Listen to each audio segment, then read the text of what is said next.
Narinig ng lahat ang malakas na tinig ni Doña Gregoria sa gitna ng engrandeng party. Kung tunay kang asawa ng anak ko, bakit suot mo ang uniforme ng katulong? Bagay sa'yo yan, Alona. Dahil isang hamak ka lang. Tumawa mga bisitang nakamasid. Pinahiya siyang parang alila. Ramdam ni Alona ang pag-apak sa kanyang dangal. Nangingilid ang luha habang pinipilit ng ngumiti. Ngunit biglang bumukas ang malalaking pinto at pumasok ang isang babae na kinilabutan ng lahat. Napatigil ang Donya, nanlumo at napaluhod dahil naroon ang pinakakilalang pangalan ng bansa. At nang magsalita ang dalaga, tumigil ang mundo. Kapatid ko siya. Kung bago ka pa lang sa channel neto, ibang kwento ni Ate Jane, istorya mo, ikwento ko. Huwag kalimutang pindutin ang notification bell at subscribe po. Tahimik ang buong mansyon ng umagang iyon. Tanging kaluskos sa mga kasambahay at tiktak ng malaking orasan sa sala ang naririnig. Sa ikalawang palapag, dahan-dahang nagmulat ng mata si Alona. Mahina siyang bumangon. Hawak ang malamig na bedsheet at napatingin sa paligid. Kahit ilang buwan na siyang nakatira sa bahay ng pamilya ng kanyang asawa, hindi pa rin niya maiwasan ang makaramdam ng pagkailang. Ang kisame ay gawa sa pinong kahoy. May mamahaling chandelier at bawat sulok ng silid ay puno ng dekorasyong imported. Hindi ko talaga mundo to. Bulong niya sa sarili habang pinapahid ang sariling pawis. Si Alona ay isang simpleng babaeng mula sa probinsya. Lumaki siya sa payak na pamumuhay. Nanguhuli ng isda ang kanyang ama at nagtitinda ng gulay naman ang kanyang ina. Noon, hindi sa panaginip ay hindi niya akalaing papasok siya sa ganitong marangyang pamumuhay. Pero nagbago ang lahat nang makilala niya si Ramon. Isang mabait at matalinong binata na anak ng mayamang pamilya. Nagmamahalan sila at sa kabila ng pagtutol ng pamilya ng lalaki, ikinasal din sila. Subalit ang pinakamatinding pagsubok niya ay ang kanang biyenan, si Doña Gregoria. Kilalang kilala ito sa lipunan. Istrikta, palautos at walang inaatras ang laban. Para sa kanya, ang anak niyang si Ramon ay nararapat lamang sa babaeng kapantay nila sa yaman at estado. Kaya't mula nang pumasok si Alona sa kanilang buhay, araw-araw ay tila bangungot para sa kanya. Alona! Malakas na sigaw mula sa ibaba nang nagbabalik na katinoan ni Alona. Dalay-dali siyang bumaba. Naabutan niya si Doña Gregoria sa kusina. Naka-morning gown pa at hawak ang tasa ng kape. Nakasimangot ang mukha nito at halatang inis na inis. Bakit ba ang tagal mo? Hindi mo ba naisip na dapat handa na ang kape ko pagkagising ko? Singhal ng Donya. Pasensya na po ma, aayusin ko na po. Mainang sagot ni Alona, sabay kuha sa takore. Pinanood lang siya ng matanda, pero maya-maya muli itong nagsalita. Tingnan mo nga naman, babaeng walang alam sa buhay. Naging asawa pa ng anak ko. Ano bang meron sa'yo? Maliban sa magandang mukha, wala ka ng dalang dangal. Hindi na sumagot si Alona. Pinili niyang manatiling tahimik. Bagamat ramdam niya ang sakit ng bawat salitang binitiwan ng kanyang biyanan. Pagkatapos magtimpla ng kape, iniabot niya ito kay Doña Gregoria.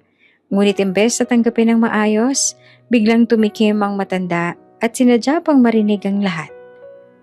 Mga kasambahay, tingnan niyo nga itong manugang ko. Dapat asawa ng anak ko. Pero ang kilos, mas hamak pa sa katulong. Baka mas bagay na sa inyo na lang siya sumama. Nagtinginan ng mga kasambahay. May ilan na nakaramdam ng awa, pero may ilan din namang lihim na natawa. Grabe naman si Donya, bulong pa ng isa. Asawa na nga ng amo natin, pinapahiya pa. Namulang pisngi ni Alona. Pakiramdam niya yung nilulunod siya sa hiya. Alona, patuloy ni Doña Gregoria. Pakilinisan ang lahat ng vase sa sala. Ingatan mo ha? Isa lang dyan ang mabasag, isusumbong kita kay Ramon at papipiliin ko siya kung sinong mahalaga. Ikaw o ang kayamanan? Parang binuhusan ng malamig na tubig si Alona. Tumango na lang siya at kinuha ang pamunas. Habang pinupunasan ng mga vase na may gintong ukit, hindi niya maiwasang mapaluha. Ganito na lang ba palagi? Kailan kaya niya ako matatanggap?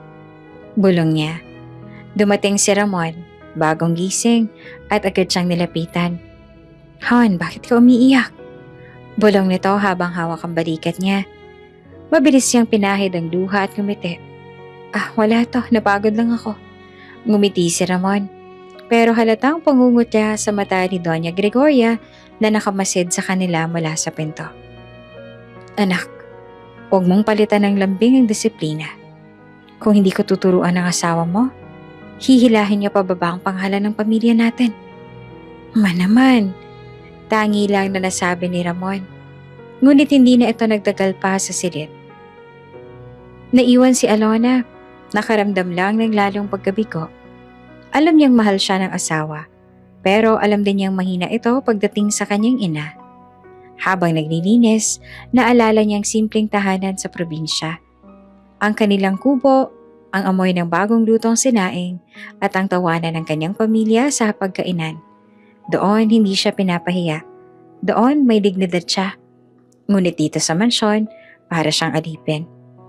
Alona, bilisan mo dyan! Sigaw ni Doña Gregoria mula sa itaas. May bisita ako mamayang tanghali at gusto kong kuminang ang bahay. Napayuko si Alona, mahigpit na hinawakan ng vase. Tanghali, sabay-sabay silang kumain. Tahimik si Alona. Halos hindi makatingin sa biyanan. Anak, wika ni Doña Gregoria kay Ramon. May party tayo ngayong Sabado, malalaking negosyante at tycoon ang nandoon. Hindi pwedeng mapahiya ang pamilya natin. Tumango naman si Ramon. Siyempre ma, kasama si Alona siyempre. Biglang natahimik ang Donya. Tapos tumingin ng masama kay Alona. Kasama siya? Baka lalo lang tayong mapahiya. Natigilan si Alona. Hindi niya alam kung ano ang ibig sabihin ng biyanan. Pero may kaba na siyang nararamdaman. Habang nagtatapos ang kanilang tanghalian, alam ni Alona na mas matindi pa ang mga darating na pagsubok. Ngunit hindi pa niya alam kung gaanong kabigat ang ibibigay na utos ng kanyang biyanan sa mga susunod na araw. Maagang umaga, abala ang mga kasambahay sa mansyon. Ang mga katulong ay naglilinis, nag-aayos ng mesa at may mga pumapasok pang delivery ng mga gown at alahas para kay Doña Gregoria. Halatang may malaking okasyon na parating. Habang nakaupo si Alona sa gilid ng sala, nakikinig siya sa mga utos ng biyanan. Siguraduhin niyong kumikintabang sahig. Baka dumating ang mga bisita ko at makita nilang madumi ang bahay ko.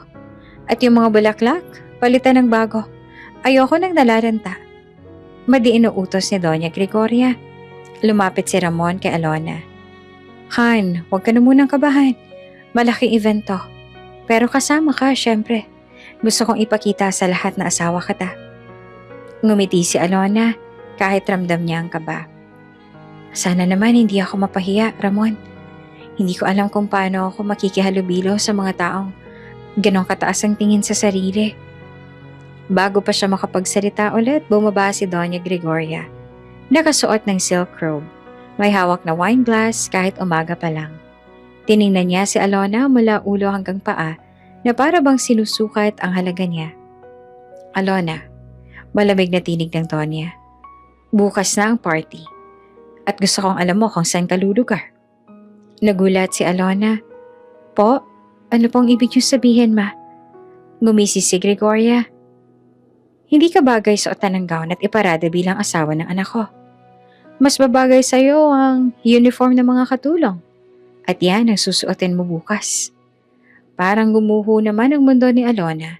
Hindi siya makapagsalita. Pero maasawa po ako ni Ramon. Hindi ba't eksakto? Putol ng Donya. Asawa ka niya, pero hindi ka kapantay ng pamilya namin. Kaya kailangan mong malaman ang lugar mo. At kung gusto mong manatili rito, sumunod ka na lang sa akin. Ma, sobra naman yan. Biglang sabat na Ramon. Tumayo siya at hinarap ang ina. Hindi ko hahayaang ipahiya si Alona sa harap ng lahat. Tumawa si Donya. Malamig na halakhak na umalingaw-ngaw sa buong sala. At anong gagawin mo, Ramon? Hahamunin mo ako? Baka nakakalimutan mo kung sino ang dahilan kung bakit may kinaroroonan ka ngayon. Kung hindi dahil sa akin, wala ka sa posisyon mo bilang doktor sa pinakamalaking ospital at wala kang mamanahin ni isang kusing. Napatigil si Ramon. Kita sa mukha niya ang galit, pero nangingibabaw ang takot. Huminga siya ng malalim at tumalikod. Hindi naman makatingin kay Alona. Napaiyak si Alona pero agad niya itong pinahid. Kung yan po ang gusto niyo, ma, wala po ako magagawa. Kinabukasan, habang abala sa paghahanda, ipinatawag ng Donya si Alona sa kanyang kwarto. Doon, nakalatag ang isang uniforme ng katulong. Puting blouse at itim na palda na may apron. Malinis at bago, pero malinaw na pambaba ang antas. Yan ang susuot mo. Malamig na wika ng Donya. At tandaan mo, kapag nagkamali ka bukas, hindi lang ako mapapahiya, pati ang asawa mo. Gusto mo bang sirain ang pangalan niya? Kinuha ni Alona ang damit. Nanginginig ang mga kamay.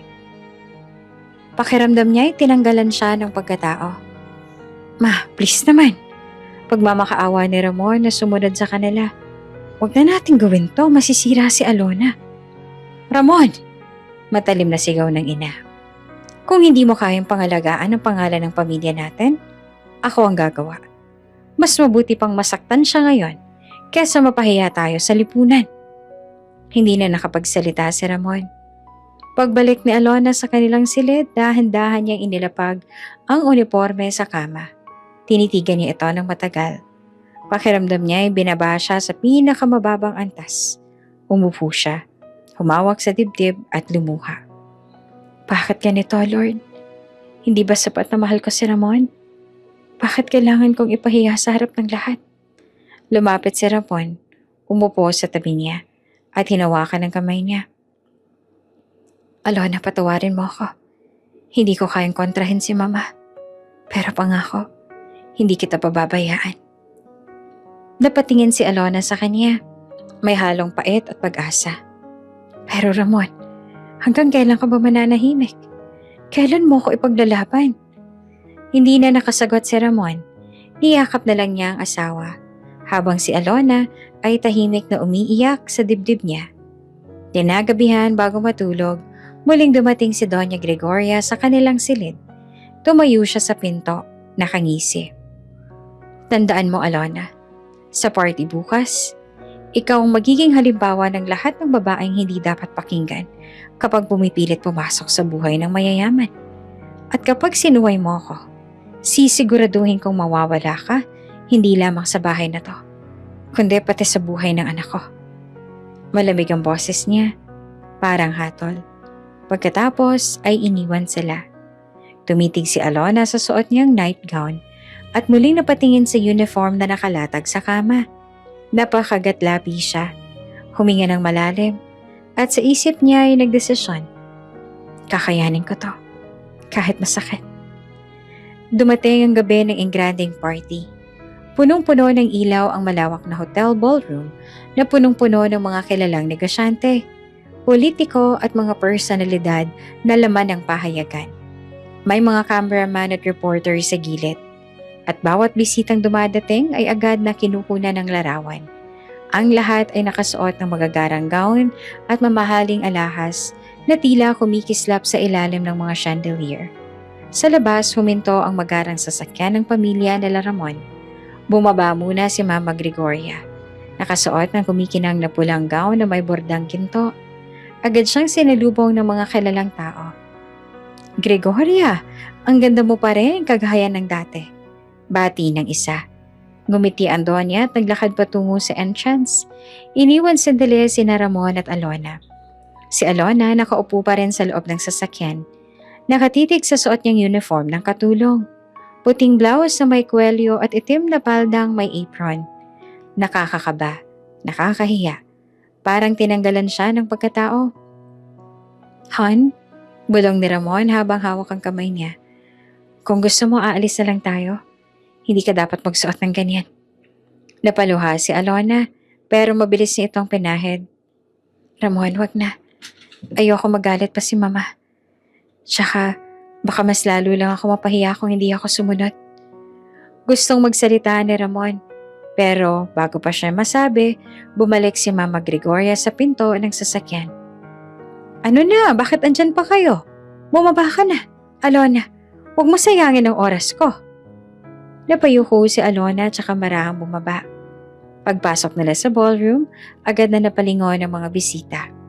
Isang buntong hininga ng pagkagulat at mga bulungan ang kumalat. Ha? Sino yon? Katulong ba nila yon? Bakit kasama nila sa entrance? Naka-uniform pa. Hindi ba't asawa ng anak ni Gregoria yon? Totoo ba? Ramdam ni Alona ang bawat matang nakatuon sa kanya. Para siyang hubad sa gitna ng lahat. Tumagos ang hiya sa kanyang puso at halos gusto niyang bumalik na lang sa sasakyan. Ngunit mahigpit ang pagkakahawak ng biyenan sa kanyang braso. Dinala siya ni Mama Gregoria sa harap ng mga kilalang bisita. Nandoon ang mga kilalang pangalan sa industriya ng negosyo, pati mga piling pamilya ng lipunan. Mga kaibigan, ngumiti si Gregoria ngunit halatang may mali siya. Ito po si Alona, ang asawa ng aking anak na si Ramon. Bagay ba sa kanya ang suot niya? Nagkatawanan ng ilan. May mga nagtakip ng bibig na natatawa. At may iba namang nagulat. Gregoria, bakit naman ganyan ang suot niya? Tanong ng isang ginang. Sumagot ang Donya na may halong panguuyam. Kasi naman, mas bagay sa kanya yung uniform. Wala siyang pinagmulan. Probinsyana lang. Kaya minabuti kong ipakita sa lahat kung anong tunay niyang lugar. Parang sinampal si Alona ng katotohanan. Hindi niya alam kung paano tatayo sa gitna ng lahat ng iyon. Nakatingin siya kay Ramon, umaasang ipagtatanggol siya. Pero nakayuko lang ang asawa at tila hindi makagalaw. Pasensya na po. Mahina at nanginginig na sabi ni Alona, pero hindi siya pinakinggan. Hoy Alona, malakas na tawag ni Mama Gregoria. Bakit hindi ka kumikilos? Magdala ka ng inumin para sa mga bisita. Huwag kang ang tatanga-tanga dyan. Nabigla ang mga tao. Isang ginang ang bumulong. Grabe naman si Gregoria. Pati manugang niya ginagawa niyang alila. Dala ng hiya at takot, kinuha ni Alona ang tray na inabot ng isang waiter. Inilagay niya ang ilang baso ng champagne at naglakad sa gitna ng mga bisita. Nanginginig ang kanyang kamay. Kaya't halos matapon ang laman ng mga baso. Ang cute niya, oh. Asawa ni Ramon, pero para lang ding waitress. Bulong ng isang dalaga na nakamasid. May tumawa, may naawa, pero karamihan ay nag-e-enjoy sa eksena. Habang naglalakad si Alona, naramdaman niyang parang unti-unting nadudurog ang kanyang dignidad. Ito ba talaga ang buhay ko? Ito ba ang kapalit ng pagmamahal kay Ramon? Lumapit siya sa isang mesa kung saan nakaupo ang isang grupo ng mga negosyante. Pinagmasdan siya ng mga ito na para bang sinusukat ang kanyang halaga. Isang lalaki ang ngumiti. Salamat, iha. Ngumiti si Alona kahit nangingilid ang luha sa kanyang mga mata. Inilapag niya ang baso, sabay iwas ng tingin. Sa di kalayuan, nakikita niya si Mama Gregoria na nakangisi. Tila ba tuwang-tuwa sa pagkakaalipasta sa kanya. Habang patuloy na umiikot si Alona, hinanap niya naman si Ramon. Nandoon lang ito sa gilid, nakikipag-usap sa ilang kilala, pero halatang balisa. Gusto niya sanang lapitan ng asawa pero natatakot siyang baka lalo lang siyang mapagalitan sa harap ng lahat. Bakit hindi mo ako pinagtatanggol, Ramon? Tanong niya sa isip. Ngunit wala siyang narinig na salita mula sa asawa. Ang katahimikan nito ay parang mas malakas pa kesa sa mga pang-iinsulto ng kanyang biyanan. Pumalik si Alona sa tabi ng kanyang banan matapos iikot ang buong ballroom. Huminga siya ng malalim, umaasang tapos na ang pagpapahiya. Ngunit yumuko si Mama Gregoria sa kanyang tenga at malamig na bumulong. Huwag kang umasa. Ngayon pa lang, nagsisimula na ang gabi mo. Napapikit si Alona. Ang dibdib niya ay mabigat, parang sasabog. Ngunit sa kabila ng lahat, pinilit niyang ngumiti. Hindi niya alam na sa gabing iyon, sa parehong lugar, may mangyayaring magbabago at magpapabago sa kanyang buhay. Sa isang sulok ng napakagarmong ballroom, nakaupo si Alona habang mahigpit na yakap-yakap ang kanyang maliit na bag. Kanina pa siya iniikot-ikot ni Mama Gregoria. Pinapahiya sa harap ng mga bisita at ngayon ay iniwan siyang parang alila. Hindi niya na mapigil ang mga luhang dumadaloy sa kanyang mga mata habang tinitinan sarili sa salamin na nakasabit malapit sa mesa. Muling sumagi sa isip niya ang unipormeng suot. Para siyang hindi asawa ng anak ng pamilya, kundi isa lamang empleyado na napadpad sa maling lugar. Ang ingay ng tawanan at musika sa paligid ay lalo lang napalungkot sa kanya. Dahil bawat halakhak ay parang tinuturo siya. Grabe, asawa pala ng anak ni Gregoria yan? Bakit parang katulong? Bulong ng isang ginang habang umiinom ng champagne. Baka naman wala talagang maipagmamalaki. Tingnan mo nga, ni hindi nga makatingin sa mata mga tao. Dagdag ng isa. Naririnig ni Alona ang mga bulungan. Bawat salita ay parang karayom na tumutusok sa kanyang puso. Ngunit kahit ganoon, pinili niyang yumuko. Nagpanggap na wala siyang naririnig. Sa kabilang banda, may ilang tao ang nagpakita ng awa. Kawawa naman siya.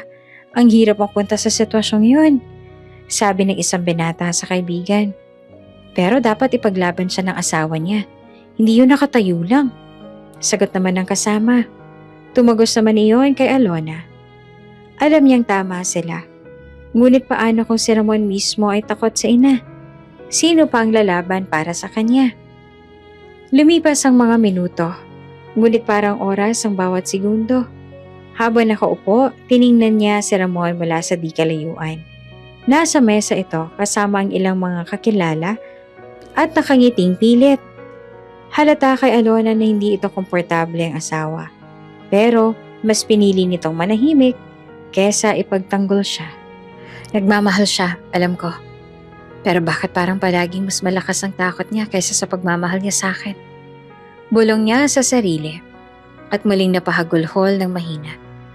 Upang hindi mahalata ng lahat, tumalikod siya at umupo sa mas madilim na bahagi ng ballroom, malapit sa mga kortina. Habang nakaupo at umiiyak, biglang may boses na marahang lumapit. Miss, okay ka lang ba? Napalingon si Alona at nakita ang isang lalaking naka-black suit. Hindi niya kilala, pero halatang hindi ordinaryong bisita. May tindig itong seryoso at may kakaibang presensya. Hindi kasing edad ang karamihan sa mga bisita, mas bata, pero halatang sanay sa mundo ng negosyo. Mabilis siyang pinunasan ng luha.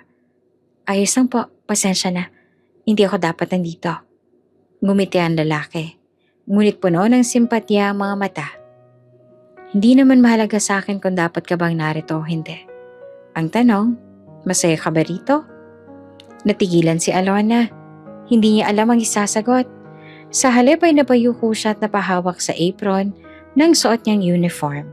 Alam mo, patuloy ng lalaki, hindi lahat ng nakikita sa labas ang sukatan ng halaga. Kahit anong damit pang ipasuot sa'yo, hindi yun mababago sa kung sino ka. Nagulat naman si Alona sa mga salitang yon. Sanay siyang hamakin ng kinambyanan. Sanay siyang manahimik.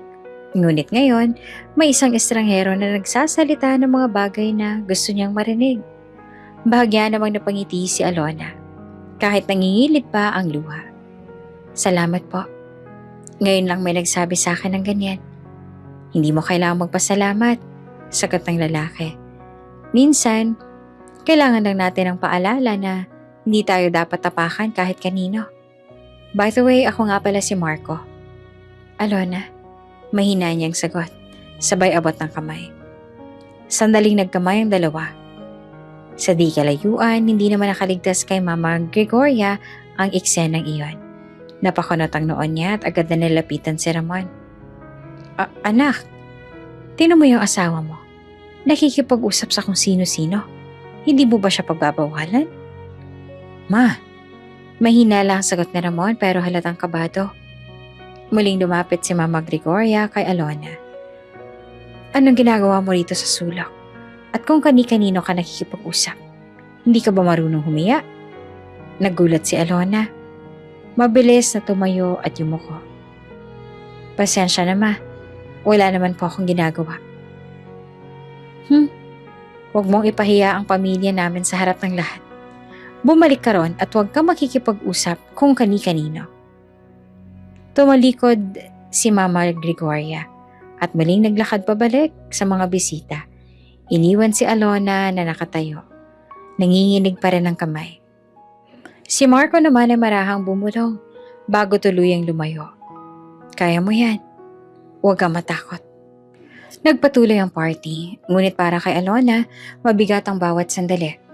Habang ang lahat ay sumasayaw, nagtatawanan at nagbubunyi, siya ay nanatiling nasa gilid. Pinipilit magpanggap na wala siyang nararamdaman. Subalit sa kabila ng lahat ng sakit at kahihiyan, may maliit na sinag ng pag-asa ang dumampi sa kanyang puso. Mula sa isang estranghero na nagpapaalala na may halaga siya, ngunit alam ni Alona, hindi pa dito nagtatapos ang kanyang pagtitiis. Biglang bumukas ang malaking pinto ng ballroom.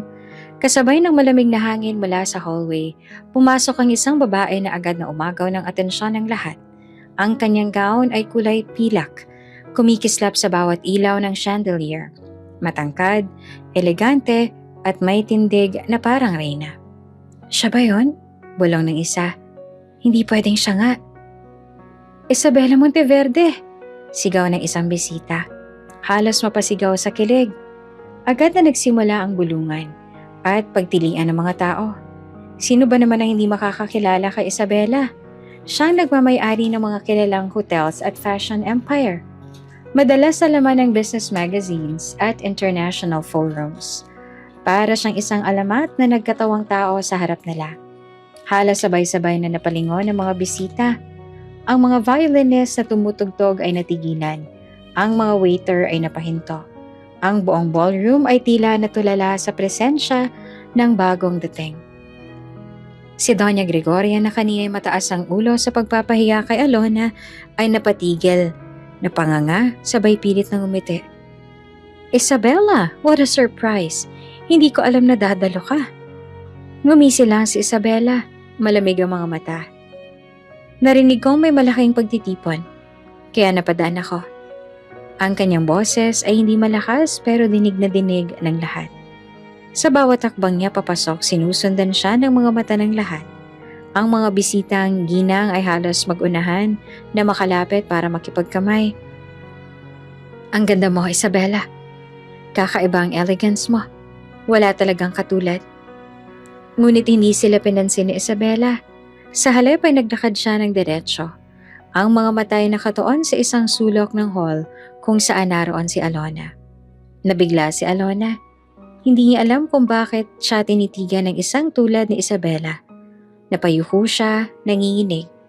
Iniisip na baka mas mapahiya siya kung lalapit pa ang pinakamayamang babae ng bansa sa kanyang kinaroroonan.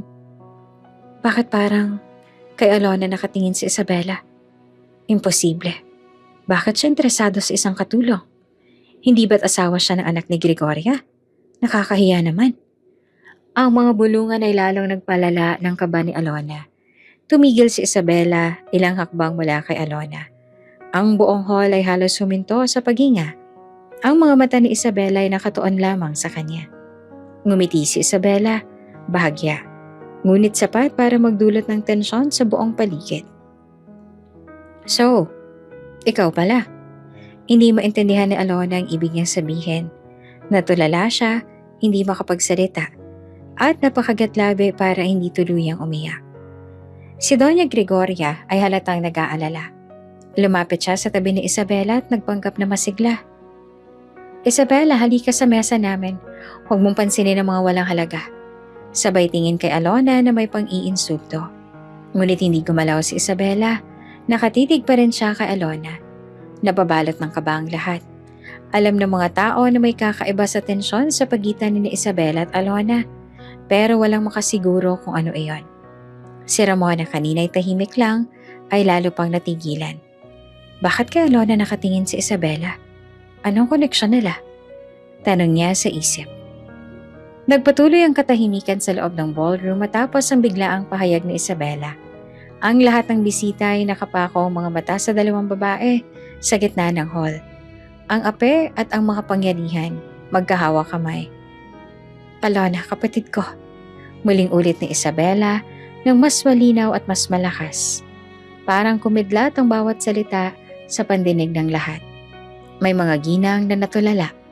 May mga ginoo na napapitaw ng baso. At ang ilan na may halos hindi makapaniwala. Si Doña Gregoria ay nanigas sa kinatatayuan niya. Hindi makagalaw. Hindi makapagsalita. Kanina lamang, siya ang pinakamataas ang tinig. Nangingibabaw sa lahat. Ngayon, siya ang naging tampulan ng mga matang puno ng tanong at panghuhusga. Gregoria, alam mo ba to? Tanong ng isa sa mga kaibigan ng Donya, halatang may halong pang-uuyam. Paano mo na ipaliwanag yan? Kapatid pala ng pinakamayamang dalagang manugang mo. Dagdag pa ng isa. Hindi nakasagot si Gregoria. Sa bigat ng mga tingin, unti-unti siyang napaupo sa kanyang upuan. Hindi dahil sa pagrespeto, kundi dahil sa kahihiyan. Hinila ni Isabela si Alona papalapit sa gitna ng entablado kung saan nakahanda ang mikropono para sa mga talumpati. Hindi niya na inalintana ang nakaplano. Ang gabing iyon ay magiging kwento nila. Everyone, nagsimula si Isabela, hawak ang kamay ng kapatid. Marahil ay nagulat kayo. Ako man ay hindi inaasahan ng pagkakataong ito. Pero hindi ko hahayaang maliitin ang taong pinakamahalaga sa akin. Napatitig siya kay Alona at ngumiti. Kapatid ko si Alona. Iniwan siya ng aking ina noon. Hindi dahil sa pagkukulang, kundi dahil gusto siyang ilayo sa panganib. Ako ang naiwan. Ako ang lumaban. At sa bawat hakbang, dala ko ang pangakong hahanapin ko siya. Naiyak si Alona. Nanginginig ang kamay na hawak ng kanyang ate. Ate, akala ko wala na akong pamilya. Akala ko mag-isa lang ako. Hindi ka kailanman nag-iisa. Sagot ni Isabela. Mahigpit ang kapit. Muling nagbulungan ng mga tao. Ano raw? Iniwan ng ina? Paano nangyari yun? Kaya ipinaliwanag ni Isabela. Noong bata pa kami may banta sa negosyo at sa buhay ng aming pamilya. Ang aming ina, napilitan na ilayo si Alona para hindi siya madamay. Ako naman, naiwan. At sa hirap ng buhay, pinili kong magtaguyod mag-isa. Nagsimula ako sa maliit na negosyo hanggang makarating ako sa kinaroroonan ko ngayon. Lahat ng iyon para mahanap siya at maipakita kong hindi siya nagkamali na iniligtas. Hindi mapigilan ni Alona ang pagtulo ng luha. Ang mga sagot na matagal niya nang hinahanap, unti-unti nang lumilinaw. Grabe, ganito palang pinagmulan ni Isabela. Kaya pala napaka-maprinsipyo niya. Hindi pala puro pera lang. May pinagdaanan talaga siya. At yung si Alona, kapatid niya pala. Kaya pala hindi ordinaryo ang aura niya kahit pinapahiya siya. Ang dating tawanan ng mga bisita ay napalitan ng paghanga. Unti-unti nilang tiningnan si Alona ng may respeto. Bagay na kanina lamang ay ipinagkait nila. Samantala si Gregoria ay halos hindi naman makahinga sa hiya. Hindi pwede to. Bulong niya sa sarili. Ngunit naririnig ng mga tao ang kanyang panginginig. Si Ramon sa wakas ay lumapit sa kanyang asawa. Alona, bulong niya at hawak ang braso ng babae. Ngunit agad itong hinila palayo ni Isabela. Kung hindi mo siya kayang ipagtanggol, Ramon, huwag ka munang lalapit. Hindi niya na kailangang masaktan pa. Matalim na sabi ni Isabela. Tumahimik si Ramon. Hindi alam kung paanong babawiin ang kahinaan niya. Sa harap ng lahat, niyakap ni Isabela si Alona. Malakas ang bulungan ng mga tao, ngunit mas malakas ang pahayag ng dalawang magkapatid. Simula ngayon, sabi ni Isabela, hindi na siya alipin ninyo. Siya ay isang Monteverde, at siya ay pamilya ko. Muling nagpalakpakan ng ilan sa mga bisita, at ang mga reporters ay nagsimulang kumuha ng litrato.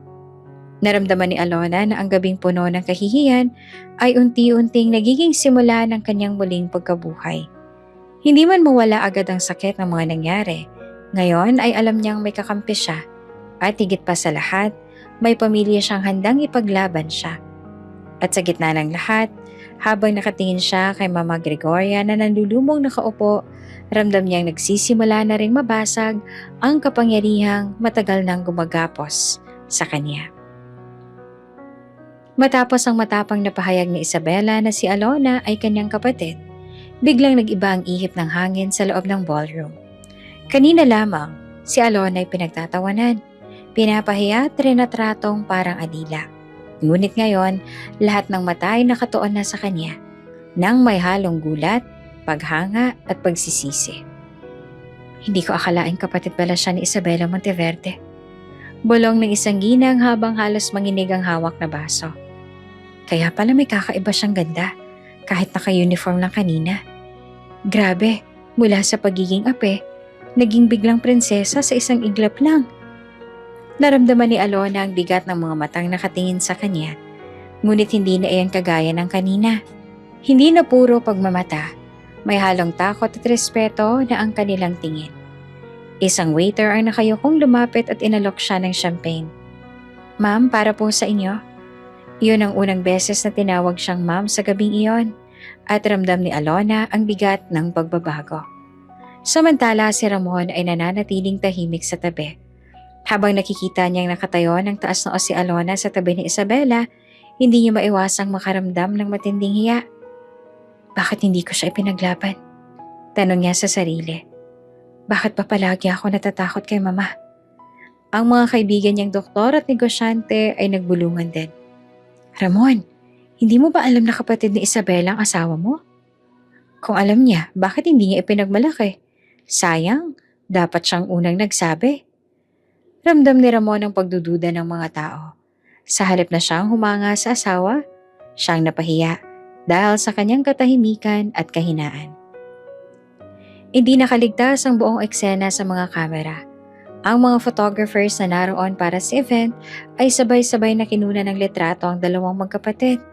Flash dito, flash doon. May mga videographer pang nagsimulang mag-record. Perfect headline to bukas, bulong ng isang reporter. From maid uniform to heiress sister reveal. Viral to, panigurado.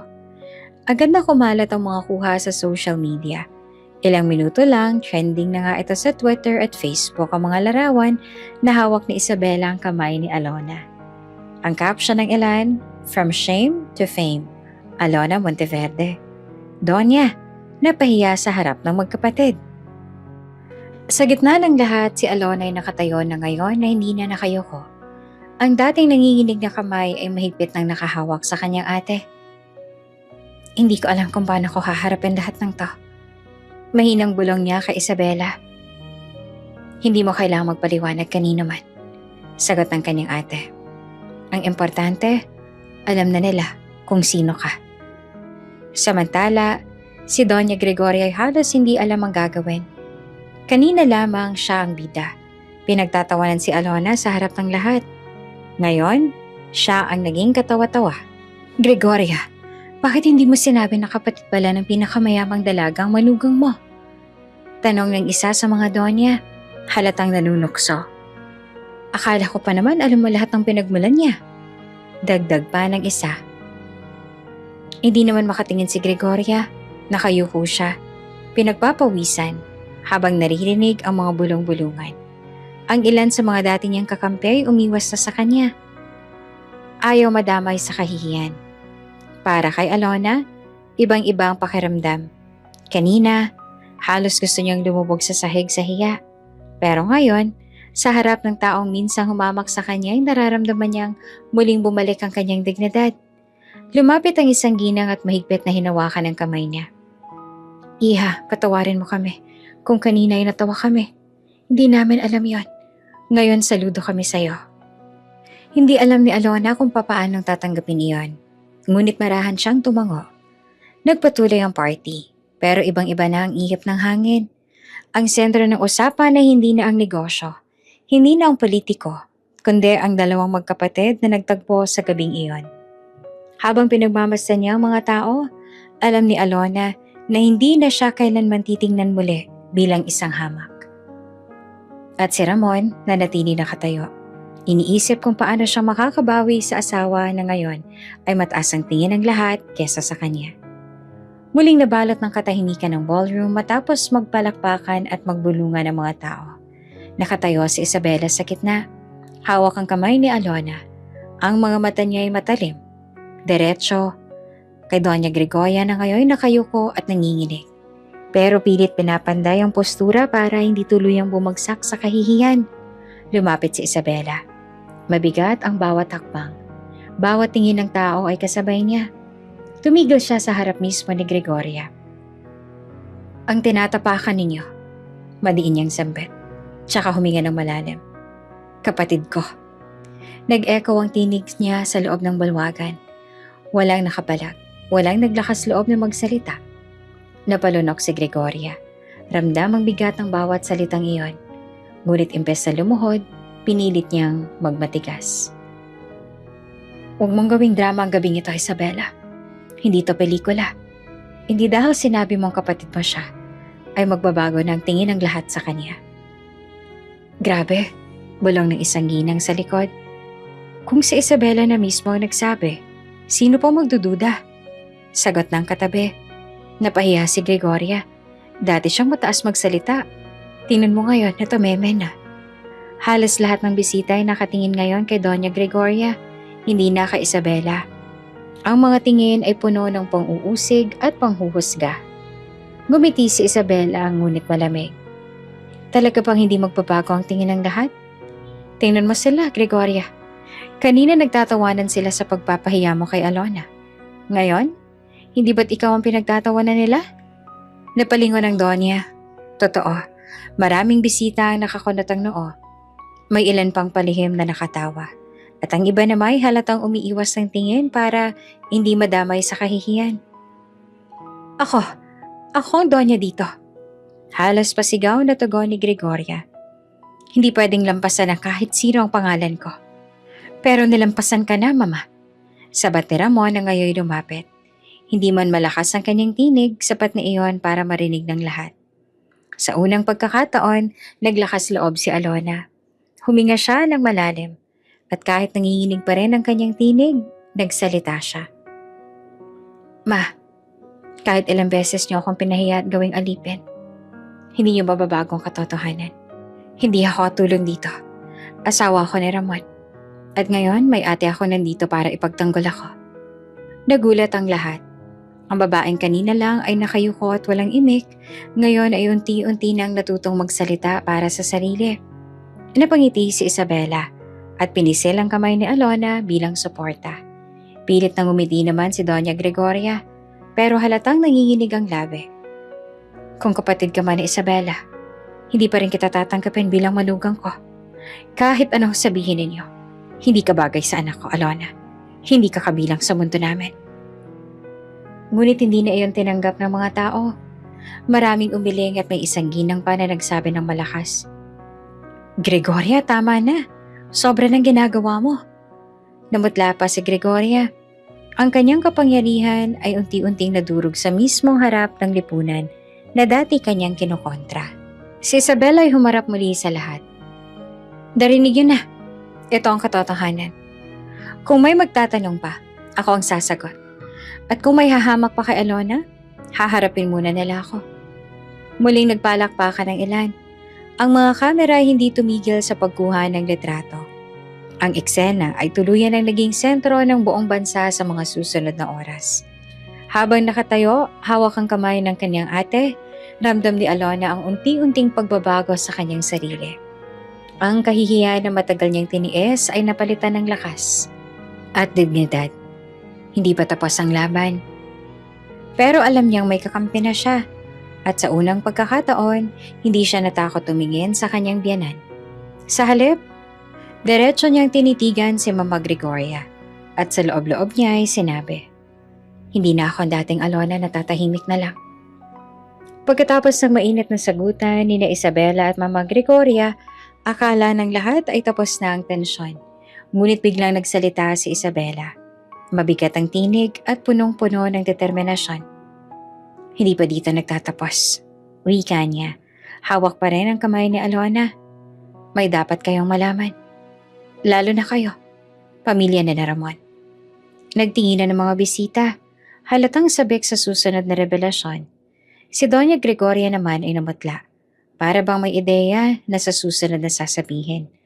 Humugot ng malalim na hininga si Isabela. Ang tunay na ama namin ni Alona ay hindi isang ordinaryong tao. Siya ay dati ninyong business partner, si Don Alejandro Ramirez. Biglang nabigla ang lahat.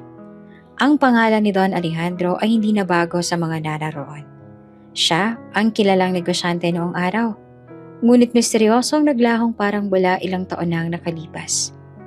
Don Alejandro? Bulong ng isang negosyanteng bisita. Pero hindi ba't sinabing nalugi siya at namatay sa utang? Paano naging ama nila yun? Nagpatuloy si Isabela. Walang takot na nakatingin sa Donya. Bago siya mawala, siya ang tunay na kasosyo ng pamilya ninyo. Ang puhunan at ideya sa mga unang negosyo na naging pundasyon ng yaman ng pamilya Villarreal ay galing sa kanya. Napatakip ng bibig ang ilang bisita. Ang yaman na ipinagmamalaki ng pamilya ni Ramon na laging ipinagmumukha ni Gregoria ay may bahaging hindi pala sa kanila. Kumuyom ang kamao ni Ramon. Ma, totoo ba to? Tanong niya, nanginginig ang tinig. Hindi agad sumagot si Doña Gregoria. Kita sa kanyang mukha ang pagkalito at galit. Matagal ko na itong nalaman. Dagdag pa ni Isabela. Pero hinihintay ko lang ang tamang panahon. Hindi ako nakialam sa negosyo noon dahil ang gusto ko lamang ay mahanap si Alona. Pero ngayong hayagang tinatapakan siya, hindi ko nahahayaang manatili sa dilim ang katotohanan. Si Alona na kanina'y tahimik lang ay halos hindi makapaniwala sa narinig. Ate, ibig sabihin, ang kayamanan nila Ramon may kinalaman kay Papa? Tumango si Isabela. Oo, at may bahagi roon na dapat sanay sa atin. Halos magkandara pa ang mga bisita sa pagkwento. Kaya pala may lakas ng loob si Isabela. Kung totoo yan, malaking eskandalo to. Ang Villarreal, ang ipinagmamalaki ng Donya, may bahaging galing pala sa amang ng manugang niya. Naging laman agad ng mga kuha ng reporters ang eksenang ito. Ang mga kamerang kanina pa kumikislap ay lalong tumoble. May mga live posts na ang ilang social media influencers na nasa loob ng event. Hindi totoo yan, sigaw ni Gregoria na nanginginig ang boses. Paninira lang yan para makuha ang kayamanan namin. Lahat ng meron kami ay pinaghirapan ng asawa ko at ng anak kong si Ramon. Ngunit tumayo ang isang matandang lalaki mula sa gilid ng mesa. Siya ang dating board member ng kanilang kumpanya. Gregoria, tigilan mo na. Alam naming lahat kung sino ang tunay na nagsimula ng lahat. Kung hindi dahil kay Alejandro, wala ang Villarreal Group ngayon. Nagulat ang lahat, lalo na si Ramon. Tito, ibig sabihin, alam nyo? Tumango ang matanda. Oo, pero pinili naming manahimik noon. Ang iyong ina, masyadong malakas at mapanghamak. Wala kaming nagawa. Halos gumuho ang mundo ni Doña Gregoria. Ang kanyang mga bisitang dating nakayuko sa kanya, ngayon ay lumapit kay Isabela at Alona. Isabela, kung kailangan mo ng suporta, andito kami. Alona, ang kinin mo ang lugar mo. Dugunin niyo ang pinagmulan ng yaman na ito. Pakiramdam ni Alona ay para siyang inaangat mula sa putik. Kanina lamang ay siyang pinapahiya. Ngayon ay siya nang tinitingala. Ngunit hindi niya maiwasang maluha. Hindi dahil sa yaman kundi dahil sa katotohanang matagal na palang tinatago ng lahat. Lumapit si Ramon kay Alona, halatang naguguluhan. Alona, patawarin mo ako. Hindi ko alam ang lahat ng ito. Hindi agad nakasagot si Alona. Ang isip niya ay magulo. Ngunit alam niyang unti-unti nang lumilinaw ang mga dahilan kung bakit siya hindi kailanman tinanggap ng kanyang biyanan. Hindi ito dahil wala siyang halaga, kundi dahil natatakot itong mabunyag ang koneksyon ng kanilang pamilya sa kanyang pinagmulan. Sa huli, humarap si Isabela sa lahat. Simula ngayong gabi, huwag na ninyong tawagin si Alona na hamak o walang kwenta. Siya ay anak ni Don Alejandro Ramirez, ang taong dahilan kung bakit mayaman at nakatayo ang pamilyang ito. Muling nag-ingay ang ballroom. Ang ilang bisita ay palihim na lumayo kay Gregoria. Ayaw nang madamay sa kahihiyan. Ang iba naman mas lalong lumapit kay Isabela at Alona. At si Alona sa unang pagkakataon ay tumayo ng taas noo. Hindi na bilang alipin, kundi bilang anak ng isang taong may sariling dangal at pangalan. Pagkatapos ng ingrandeng pagtitipon na naging malaking iskandalo, tahimik ang biyahe pa uwi. Nasa loob ng sasakyan sina Ramon, Alona at Mama Gregoria. Si Isabela hindi na sumabay, nanatili pa sa hotel upang kausapin ng ilang kaibigan sa negosyo. Sa likod ng tinted na bintana, nakatingin lang si Alona sa malayo. Tahimik siyang lumuluha. Hindi na dahil sa kahihiyan, kundi dahil sa bigat ng mga natuklasang lihim. Samantalang si Ramon ay hindi alam kung papaanong sisimula ng usapan. At si Doña Gregoria naman ay nakaupo, nakataas ang kilay at malamig ang mga mata. Pagdating nila sa mansyon, agad na umakyat si Doña sa silid nito. Ngunit bago siya tuluyang makapasok, tinawag niya si Ramon.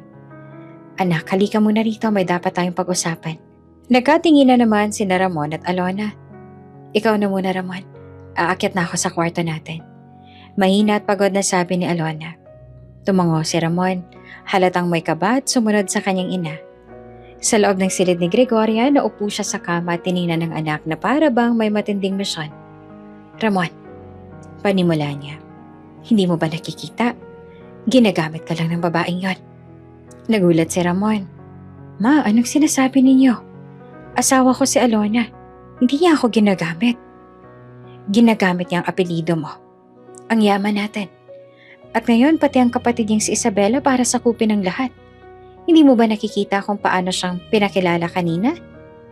Sa isang iglap, parang siya na ang bida. At ikaw, para kang tau-tauhan na hindi makapagsalita. Napatigil si Ramon. Totoo, kanina ay nakaramdam siya ng kahihiyan sa harap ng mga tao. Ngunit hindi niya kayang isipin na si Alona ang dahilan. Lumapit si Gregoria, hawak ang kamay ng anak. Anak, kung mahal mo ko, iwanan mo si Alona bago pa tuluyang masira ang pangalan natin. Hindi na tayo makakabangon kapag nagpatuloy ito. Sa bawat araw na kasama mo siya, lalo tayong lumulubog. Ako ang iyong ina, kaya pakinggan mo ko. Nanginginig si Ramon. Pero ma, mali naman na itakwil ko siya. Asawa ko siya. Mas mali kung hahayaan mong sirain niya ang lahat ng pinaghirapan ng pamilya natin. Kung kinakailangan, ipawalang bisa mong kasal ninyo. Madali lang yan. Akong bahala sa mga abogado. Halos patulala naman si Ramon sa narinig. Hindi niya alam kung anong uunahin. Ang takot na mawala ng respeto ng lipunan o ang konsensyang iniwan ng babaeng mahal niya. Magdamag hindi mapakali si Ramon. Habang nakahiga si Alona, mahimbing na natutulog sa tabi niya matapos ang nakakapagod na araw. Si Ramon naman ay gising, nakatitig sa kisame. Tama ba si Mama? Kung hindi ko siya sinunod, baka lalo lang kaming masira. Pero paano ko iiwan si Alona? Mahal ko siya. Paano kung tama si Isabela? Na mali si Mama at kailangan ko na siyang kontrahin. Napahawak siya sa kamay ng asawa. Tahimik, marahan. Kita niya ang hirap at pagod sa mukha ni Alona. Ngunit naroon din ang katatagan. At doon niya napagtanto. Siya ang dahilan kung bakit ko nararamdaman ang pagiging lalaki. Ang pagiging asawa. Paano ko siya tatalikuran? Kinabukasan habang nag-aalmusal muling nagparinig si Doña Gregoria. Ramon anak, nagdesisyon ka na ba? Hindi pwedeng palampasin ang kahihiyang to. Ikaw ang lalaki, kaya dapat ikaw ang mamili. Pamilya mo o siya? Napabuntong hininga si Ramon. Pinagmasan niya si Alona na tahimik na kumakain ng lugaw. Pilit na nagtatapang-tapangan kahit ramdam ang tensyon. Nabigla si Mama Gregoria. Hindi siya sanay na pinipigilan ng anak. Anak, huwag mong kalimutan. Lahat ng to, ako ang nagtatag. Ako ang dahilan kung bakit may Villarreal Group. Ngunit tumayo si Ramon at marahang hinawakan ng kamay ni Alona. At siyang dahilan kung bakit may Ramon na marunong magmahal. Huwag niyo na akong pilitan, Ma. Nagulat si Alona sa narinig. Sa unang pagkakataon, naramdaman niya na nagsisimula ng pumili si Ramon. Hindi na lang siya tahimik na anak, kundi isang asawa na marunong ring tumayo. Naiwan si Mama Gregoria sa mesa, nanginginig sa galit at hiya. Ngunit sa loob-loob niya, hindi siya susuko. Kung hindi ka makikinig, Ramon, gagawa ako ng paraan. Hindi ako tatalunin ng babaeng yan. At sa kanyang mga mata, Unti-unting bumalik ang apoy ng paghihigante. Kinabukasan mabilis na kumalat sa social media ang mga litrato at video mula sa engranding party. Ang mga headlines ng online news sites ay sabay-sabay na pumatok. Ape, pinagtanggol ng pinakamayamang dalaga. From May to Monteverde. Alona, trending. Donya napahiya sa harap ng publiko. Sa Facebook, X at Instagram, libo-libong netizens ang nagkomento at nagbahagi ng mga kuha. Ang simpleng babae na kahapon ay pinagtatawanan, ngayon ay naging simbolo na ng pag-asa para sa mga inaape. Grabe, nakakaiyak, ang bait ng kapatid niya. Ipinaglaban talaga siya. Dapat lang. Walang may karapatang manghamak ng tao dahil lang sa estado ng buhay. Idol ko na talaga si Alona. Sana lahat ng babae may ganitong dignidad. May mga gumawa pa ng hashtag. Hashtag We Stand With Alona. Hashtag Monteverde Sisters. Hashtag Respect Alona. Mabilis itong nag-trending, hindi lamang sa bansa kundi maging sa ibang bansa kung saan may mga hotel at brand si Isabela. Habang hawak ang cellphone, halos hindi naman makapaniwala si Alona sa nakikita. Ang mga post, memes at video ay puro papuri sa kanya. Ramon, tingnan mo to. Balong niya habang pinapakita ang trending topic. Hindi ko alam kung paano ko tatanggapin lahat ng to. Kahapot lang.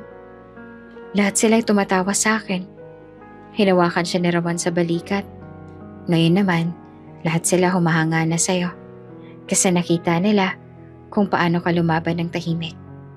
Ngumiti si Alona, bagaman may halong kaba. Pero baka lalo lang magalit si Mama. Samantala sa mga karinderya, palengke at pampublikong sasakyan, ang kwento ni Alona ang laman ng usapan. Uy, nakita mo ba sa Facebook? Yung asawa ng anak ni Gregoria, kapatid pala ni Isabela? Oo nga, kawawa siya no, pinasuot ng uniform ng katulong. Pero ngayon, prinsesa pala siya. May mga tindera na nagpakabit ng tarpaulin sa tindahan. Laban, Alona, inspirasyon ng masa. Sa mga jeep at tricycle, pinag-uusapan siya ng mga pasahero at parang kilalang artista. Hindi rin nagpahuli ang mga TV networks. May special feature agad sa gabi. Ang kwento ng isang babae na mula sa pang-aape ngayon tinitingala ng buong bansa. Sino nga ba si Alona Monteverde? Ipinakita ang video kung saan siya nakaupo sa sulok ng party. Pinapahiya at ang biglang pagdating ni Isabela. Nag-interview pa sila ng ilang bisita na nakasaksi. Kawawa siya, no? Pero matapang kasi, hindi siya lumaban ng marahas. Tahimik lang pero kitang-kita mong nahihirapan siya. Nako, kung hindi dumating si Isabela, baka lalo siyang napahiya. Pero ngayon tingnan mo, siya nang bida sa gabi. Kinabukasan, sunod-sunod ang mga bulaklak at regalo na dumating sa mansyon para kay Alona. May mga sulat pa mula sa mga estudyante, manggagawa at OFW. Ma'am Alona, huwag po kayo mawawala ng loob. Inspirasyon po kayo sa amin. Dahil ho sa inyo, natuto akong huwag ikahiya ang sarili kong pinagmulan. Naiyak naman si Alona habang binabasa ang mga ito. Hindi ko alam na ganito pala kalaki ang magiging epekto. Bulong niya. Samantala, si Doña Gregoria ay lalong nagingit-ngit. Nakaupo siya sa kanyang silid. Hawak ang dyaryo na may malaking litrato ni Isabela at Alona. Paano nangyari to? Ako ang Doña rito. Ako ang dapat laman ng pahayagan at hindi sila. Galit na sigaw niya. Sinubukan niyang pakalmahin ng isa sa mga kasambahay. Ngunit halos siya'y sigawan nito. Lumabas ka! Huwag mo akong pakialaman. Sa kabila ng galit ng kanyang biyanan, ramdam ni Alona ang mainit na pagtanggap ng publiko. Kahit saan siya magpunta, sa mall, simbahan o simpleng kainan, may mga taong lumalapit para magpasalamat. Ma'am Alona, pwede po bang magpa-picture? Salamat po kasi pinakita niyo na kahit mahirap may halaga ang bawat tao. Nakaramdam si Alona ng kakaibang lakas ng loob. Hindi niya man ginusto ang atensyon, natutunan niyang yakapin ito bilang pagkakataon para ipakita na hindi pera ang batayan ng dignidad. Sa pagkainan ng gabing yon, magkatabi silang tatlo. Si Alona, Ramon at Isabela. Habang nag-uusap sila tungkol sa mga susunod na hakbang, ngumiti si Isabela. Alona, Nakikita mo na ba? Hindi lang ako ang kakampi mo. Ang buong bansa. Nasa likod mo ngayon. Napayo ko si Alona. Nangingilid ang luha. Salamat ate. Kung wala ka, baka hanggang ngayon, alipin pa rin ako ng hiya. Ngumiti naman si Ramon, sabay hawak ng kamay ng asawa. Hindi na kita bibitawan. Kahit anong sabihin ni mama, ikaw ang pipiliin ko. At sa sandaling yon, ramdam ni Alona na hindi na siya nag-iisa. Hindi lang dahil kay Isabela, kundi dahil sa milyon-milyong taong sumusuporta at yumakap sa kanya. Makalipas ang ilang araw mula nang mag-viral ang pangalan niya, tila ba naging mas mabigat para kay Alona ang manatili sa mansyon ng pamilya Villarreal. Kahit maraming tao ang sumusuporta sa kanya, iba pa rin ang lamig ng tingin ni Doña Gregoria. Sa bawat hakbang niya sa loob ng bahay, ramdam niyang malamig na hangin ng panghuhusga. Ang mga kasambahay, bagamat mas naging magalang dahil sa natuklasang totoo, ay halatang takot pa rin kay Gregoria.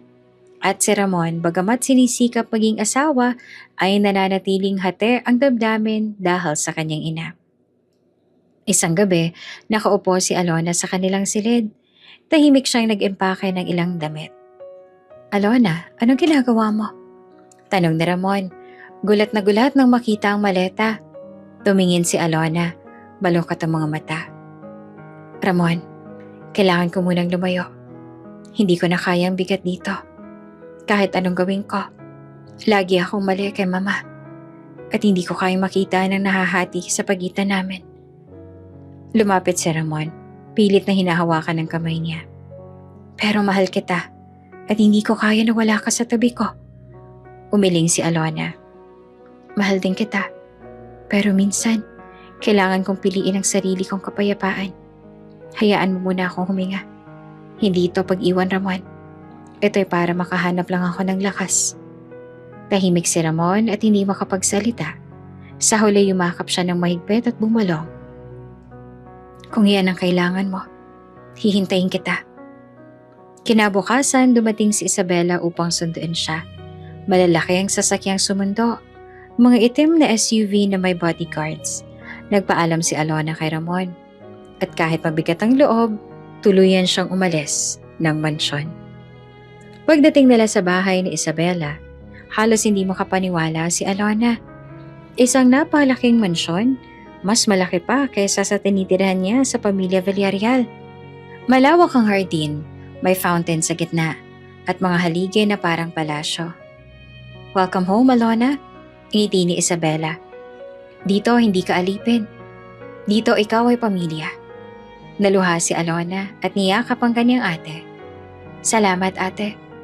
Hindi ko alam kung saan ako pupunta kung wala ka. Sa unang araw niya sa mansyon ni Isabela, pinakilala siya nito sa mga tao. Mga sekretarya, managers at ilang staff ng kanyang negosyo. Lahat ay nagbigay galang at tinawag siyang Miss Alona. Alona, gusto kong makita mo kung paano ko itinayo ang lahat, sabi ni Isabela. Hindi ito para ipagyabang, kundi para malaman mong kaya mo ring tumayo sa sarili mong mga paa. Dinala siya ni Isabela sa kanilang headquarters, isang mataas na gusali sa Makati. Sa loob, punong-puno iyon ng mga empleyado na masigla at may respeto. Pinakita sa kanyang operations floor, ang design studio ng Fashion Empire at ang boardroom na puno ng executives. Namangha naman si Alona. Ate, ganito pala ang mundo mo. Ang layo sa simpleng buhay na kinalakihan ko. Ngumiti si Isabela. At kaya mo ring abutin to kung gugustuhin mo. Tandaan mo, hindi ka nahamak na asawa lang na Ramon. Ikaw ay isang Monteverde.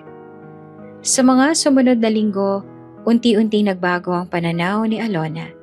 Natuto siyang dumalo sa mga meeting kasama ang kanyang ate. Nakikinig sa mga plano tungkol sa negosyo. At unti-unting nauunawaan kung paanong gumalaw ang mundo ng may kapangyarihan. Ngunit higit sa lahat, natutunan niyang pahalagahan ang sarili. Sa bawat araw na hindi siya inaapi, nakikita niya ang kanyang tunay na halaga. Habang naninirahan kay Isabela, patuloy pa ring umaagos ang suporta ng publiko. Maraming ordinaryong tao ang nagsasabing siya ang kanilang inspirasyon. May mga estudyanteng gumagawa ng report tungkol sa kanya. Mga mamamayang nagsasabing nagkaroon sila ng lakas ng loob na ipaglaban ang kanilang dignidad ng dahil sa kanya. Isang gabi habang binabasa niya ang mga sulat na ipinadala ng mga tao, napaluha si Alona. Ate, hindi ko akalain ganito kalaki ang magiging epekto ko sa kanila. Hinawakan siya ni Isabela sa balikat.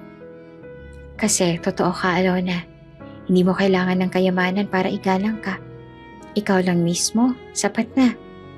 Habang nakatingin siya sa city lights mula sa veranda ng mansyon ng kanyang ate, huminga ng malalim si Alona. Ngayon ko lang naramdaman na may lugar ako, ate. Bulong niya. At ngayon nandito ako. Hindi na ako papayag na muli akong yurakan. Alam niyang malayo pa ang laban. Lalo na't hindi susuko si Gregoria. Pero sa pagkakataong ito, dala niya ang lakas ng pagkakaroon ng isang ate at ang suporta ng bayan. At higit sa lahat, dala niya ang bagong pagkilala sa kanyang sarili. Hindi bilang ape, kundi bilang isang babaeng may dangal at kakayahan. Mula nang lumipat si Alona sa bahay ni Isabela, tila nawala na ng kulay ang mansyon ng Villarreal. Tahimik ang gabi, mabigat ang bawat araw para kay Ramon. Sanay siyang makita si Alona tuwing umaga. Nakangiti at nag-aayos ng kanyang uniforme. Ngunit ngayon, ang silid nila ay malamig at walang halakhak. Nasa kanyang opisina si Ramon nakatingin sa mga papeles, ngunit hindi makapag-concentrate. Paulit-ulit na pumapasok sa isip niya ang mga sinasabi ng kanyang ina. Iwanan mo si Alona, sisirain ka lang niya. Ngunit mas malakas ang bulong ng konsensya. Hindi mo siya pinaglaban. Wala kang ginawa nung kailangan kanya. Napapikit siya at napabuntong hininga. Duwag ako. Asawa ko siya pero iniwan ko siyang mag-isa.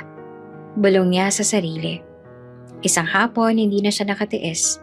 Umalis siya ng mansyon at nagmaneho patungo sa tirahan ni Isabela. Pagdating niya, sinalubong siya ng mga bodyguard. Sir Ramon, hindi po kayo basta makakapasok. Magalang na sabi ng isa. Pakisabi na lang kay Isabela na narito ako. Kailangan ko makausap ang asawa ko. Mariin niya namang tugon. Makalipas ang ilang minuto ay bumaba si Isabela.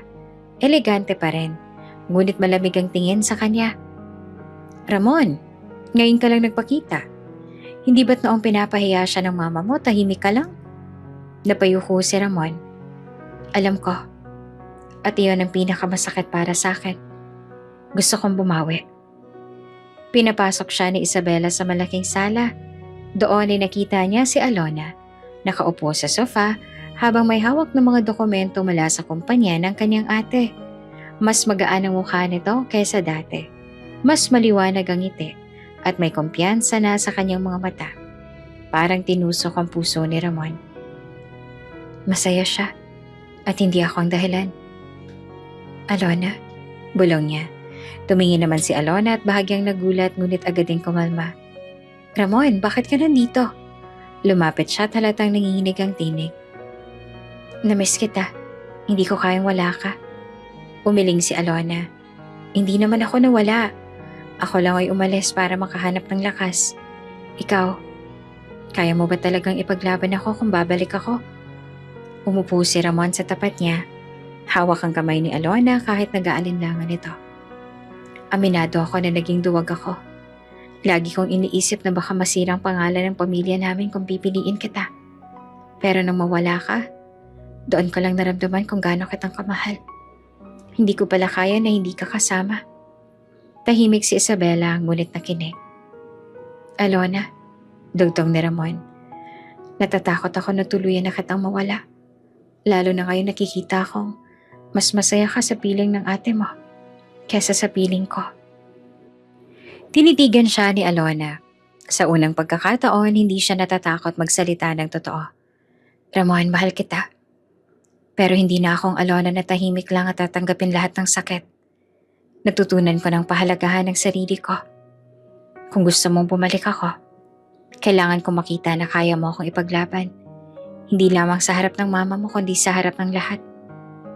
Napayuko naman si Ramon, pero ramdam niyang may pag-asa. Sumabat si Isabela. Narinig mo na, Ramon. Hindi na siya yung babaeng kaya mong itago sa anino ng iyong ina.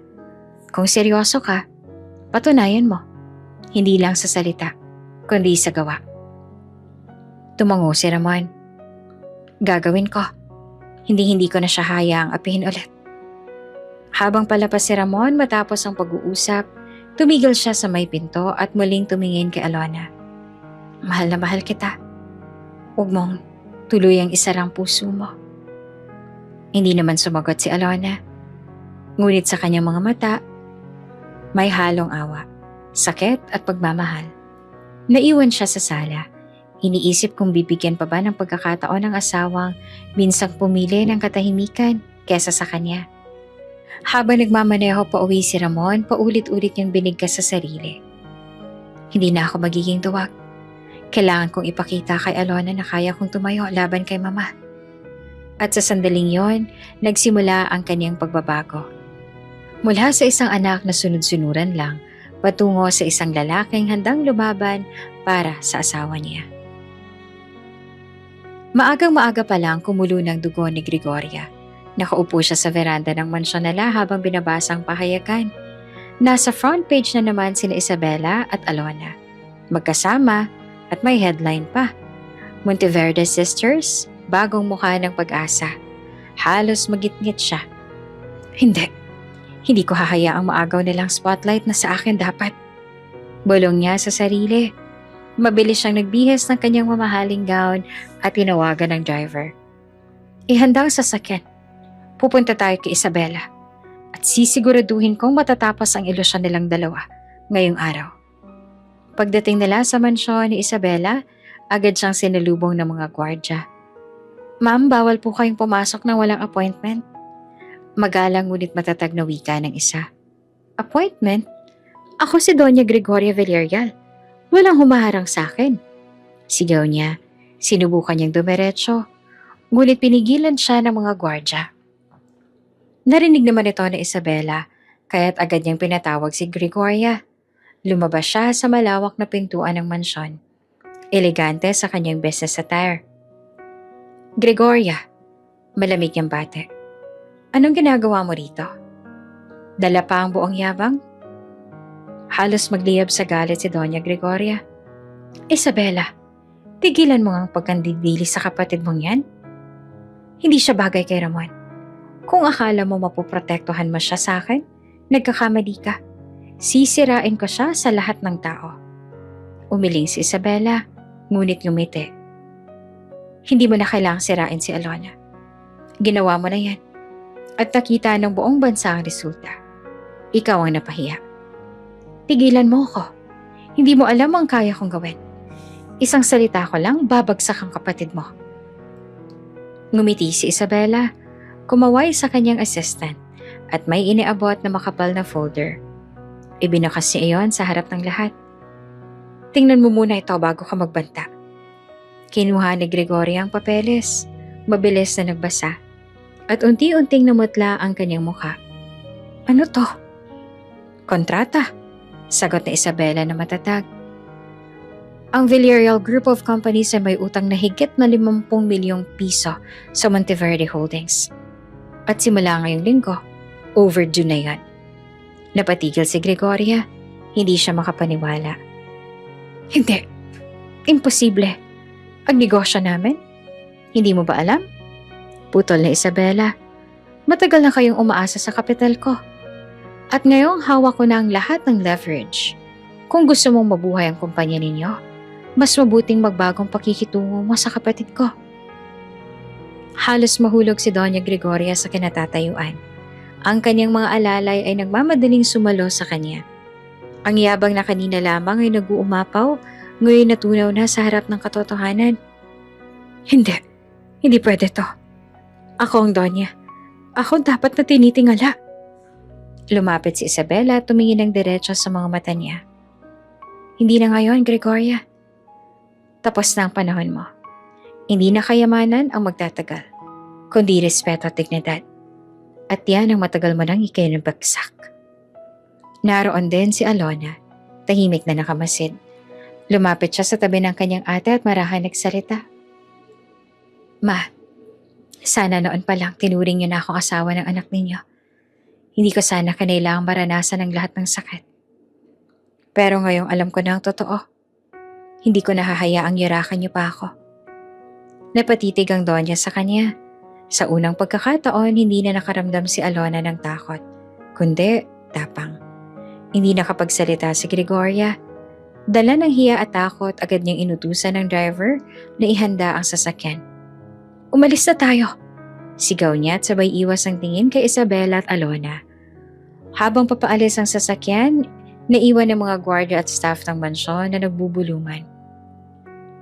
Napahiya na naman ang Donya. Hindi niya kayang tapatan ang kapangyarihan ni Isabela. Pagbalik sa loob, niyakap ni Isabela si Alona.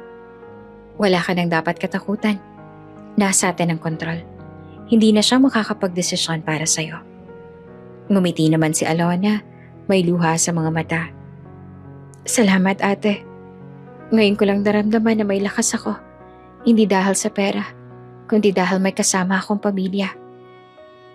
At mula sa araw na yon, alam nilang ang kapangyarihan ni Mama Gregoria ay unti-unti nang guguho. Hindi lamang sa negosyo, kundi pati sa harap ng lipunan. Makalipas ang ilang linggo mula nang harapin ni Isabela at Mama Gregoria, lumala ang gulo sa pagitan ng dalawang pamilya. Ang mga balita sa Diario TV ay halos araw-araw laman ang pangalan ng Monteverde at Villarreal. Monteverde Holdings binawi ang shares mula sa Villarreal Group. Villarreal Companies nalulugi dahil sa iskandalo. Ang mundo ng negosyo ay abala sa panonood ng laban. Hindi sa stock market, kundi sa laban ng dalawang makapangyarihang pamilya. Isang umaga, dumating ang abogado ni Isabela dala ang makapal na folders. Pinapirmahan ito sa board ng Villarreal Group ang mga dokumento ng foreclosure. Simula ngayon, ang tatlong resort na nasa ilalim ng Villarreal Group ay opisyal ng hawak ng Monteverde Holdings. Anunsyo ng abogado. Napaawang bibig ni Ramon.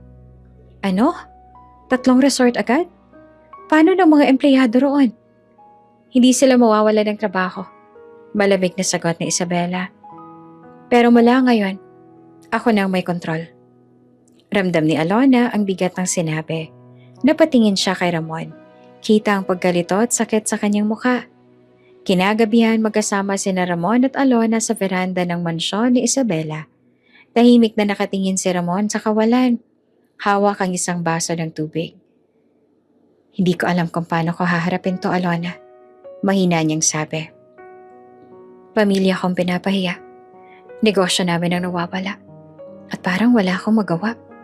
Hinawakan ni Alona ang kamay ng asawa. Ramon, hindi ikaw ang pinapahiya. Ang mama mo ang may kasalanan. Siyang nag-umpisa ng lahat. Pero anak niya ako. Bulong naman ni Ramon na puno ng pagkalito. Habang tinitingnan niya ang asawa, hindi maitago ni Alona ang halo-halong emosyon. Galit siya kay Gregoria sa lahat ng ginawa nitong pandalait at pagpapahiya. Pero sa kabilang banda, naawa siya kay Ramon na siyang nagdurusa ngayon sa epekto ng labanang hindi niya naman ginusto. Paano ko pipiliin? Pamilya niya ba o ako na asawa? Tanong niya sa sarili. Kinabukasan, dumalo si Alona sa isang meeting kasama si Isabela at ilang board members. Doon ipinakita ni Isabela ang plano para tuluyang sakupin ang Villarreal Group. Ang mga shares na hawak nila ay halos kalahati na nga lang natitira. Kapag nakuha natin yon, tuluyan ang mawawala ang kapangyarihan ni Gregoria. Paliwanag pa ni Isabela. Tahimik lamang si Alona. Nakikinig, ngunit bigla siya nagsalita. Ate, hindi pa pwedeng bigyan ng pagkakataon si Ramon. Hindi naman lahat ng Villarreal ay katulad ng mama niya. Napatingin ang lahat kay Alona, kabilang na si Isabela. Alona, sagot ng kanyang ate. Naiintindihan ko ang puso mo. Pero ito ang negosyo. Hindi ako pwedeng palambutin ng awa. Masyado nang maraming ginawa ng mama niya. Tumahimik si Alona at hindi na nakasagot. Pag-uwi nila, muling lumapit si Ramon kay Alona. Narinig ko ang sinabi mo sa meeting. Salamat, Hon. Kahit sa gitna ng lahat, pinaglaban mo pa rin ako. Ngumiti naman si Alona kahit may luha. Ikaw ang asama ko, Ramon. Kahit galit ako sa mama mo, hindi ko kayang makita ka nagdurusa. Niyakap siya ni Ramon ng mahigpit. Pangako, babawi ako. Hindi na ako papayag na lagi ka nasasaktan ng dahil sa akin. Samantala sa kabilang panig, hindi na napigilan ni Gregoria ang galit. Nakaupo siya sa silid, hawak ang dyaryo na may headline na Monteverde Holdings, unti-unti nang sinakop ang Villarreal Group. Hindi ko hahayaang maagaw nila ang lahat. Sigaw niya. Sabay hagis ng baso sa sahig. Ang kanyang mga tauhan ay tahimik lang, takot na takot sa galit ng Donya. Ngunit sa kanilang mga mata, alam nilang wala na itong kontrol sa sitwasyon. Lumipas ang ilang araw, nagkaroon ng malaking business forum at nandoon sina Isabela at Alona kasama ang mga investors. Dumating din si Ramon, dala ang pangalan ng Villarreal Group. Habang nagsasalita si Isabela tungkol sa transparency at modernong pamamalakad ng negosyo, biglang tumayo si Gregoria at sinubukang magsalita. Hindi totoo yung sinabi mo. Ang Villarreal Group ay matibay pa rin.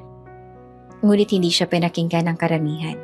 Sa halip ay nakatutok ang mga kamera kay Isabela at kay Alona na nakaupo sa tabi niya. Mahinahon ngunit may dignidad. Gregoria, malamig na sabi ni Isabela. Wala ka ng karapatan na magsalita rito. Ang mga dokumento at numero ang nagsasalita.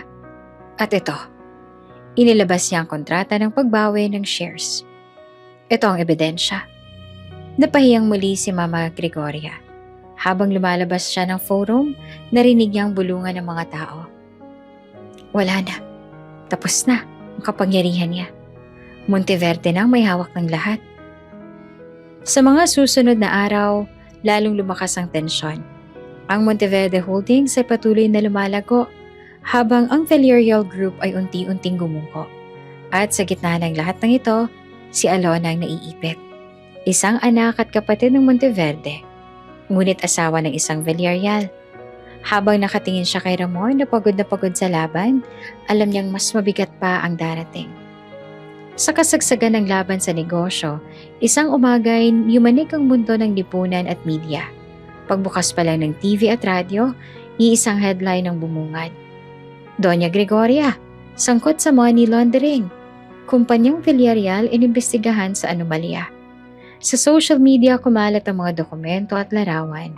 May mga screenshot ng offshore accounts pati mga resibong nagpapakita ng iligal na transaksyon. Hindi totoo yan. Paninira lang yan. Halos pasigaw na sigaw ni Gregoria habang hawak ang dyaryo. Ngunit hindi na naniwala ang mga tao sa paligid niya. Kahit ang kanyang mga dating kaalyado sa negosyo ay nag-umpisang lumayo. Masyado na siyang maraming kalaban. Bulong ng isa sa mga board members. Hindi na natin siya kayang ipagtanggol. Kung tataliwas tayo kay Isabela, baka tayo pang madamay. Sagot naman ng isa.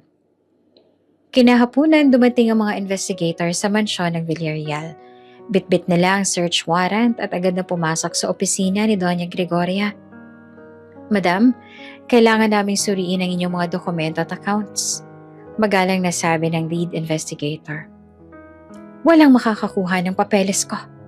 Ako si Doña Gregoria Villarreal. Sigaw niya. Ngunit kahit sigawan pa niya, walang nagawa. Isa-isang kinuha ang mga folder, computers at bank records. Napasandal si Ramon sa sofa. Halos hindi makapaniwala. Ma, paano niyo nagawa to? Hindi sumagot ang ina. Sa halip ay tahimik siyang umiyak. Pilit na tinatago ang muka sa kanyang panyo. Kinabukasan, mas lumala ang balita. Ipinakita sa TV ang footage ng raid sa mansyon at ang mga tao sa kalsada ay nagbunyi. Yan ang bagay sa mapang-ape, sigaw ng isang tindera sa palengke. Si Alona ang pinapahiya nila noon. Ngayon, mas mataas pang tingin ng tao sa kanya kaysa sa Donya na yan. Nag-viral din ang mga memes ni Mama Gregoria. Nakayuko habang bitbit ang mga kahon ng ebidensya. Caption, ang Donyang mapanghamak, ngayon mapapahiya. Nabalitaan din ni Alona ang lahat habang nasa opisina ni Isabela. Halos hindi siya makapaniwala. Ate, hindi ko akalaing darating sa ganito. Kahit masama ang loob ko kay Mama, naaawa pa rin naman ako. Hinawakan niya si Isabela sa balikat. Natural lang yan, Alona. Mabait ang puso mo. Pero tandaan mo, may kabayaran ang lahat ng ginawa niya. Kinagabihan, pumunta si Ramon sa bahay ng Monteverde. Halos luhaan siya nang harapin si Alona. Alona, hindi ko na alam ang gagawin. Ang mama ko, babagsak na. At pakiramdam ko kasalanan ko rin dahil hindi ko siya napigilan. Marahang hinawakan naman ni Alona ang kamay niya. Ramon, hindi ikaw ang dapat sisihin. Siya mismo ang gumawa ng mali. Pero ikaw, may pagkakataon ka pa para ituwid ang lahat. Paglipas ng ilang linggo, tuluyan ang bumagsak ang pangalan ni Mama Gregoria. Ang kanyang mga negosyo ay sinara. Ang kanyang mga ari-arian ay na-freeze. At halos wala nang natirang kakampi sa lipunan. Minsan lumabas siya sa publiko. Nakasuot ng itim na shades. Subalit hindi maikuble ang mga bulungan at tawa ng mga tao. Siya ba yun? Ang dating mataas magsalita? Tingnan mo, wala nang nagbubukas ng pinto para sa kanya. Sa isang iglap, ang dating kinatatakutan ng lahat ay naging tampulan ng awa at panlalait. Sa loob ng kanyang silid, nakaupo si Mama Gregoria.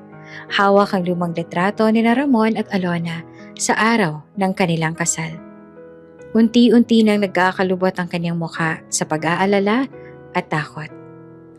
Ako ang Donya. Ako ang reyna ng lipunan. Bulong niya ng paulit-ulit. Ngunit kahit ilang ulit niyang sabihin, wala nang naniniwala. Para kay Alona, hindi pa tapos ang laban.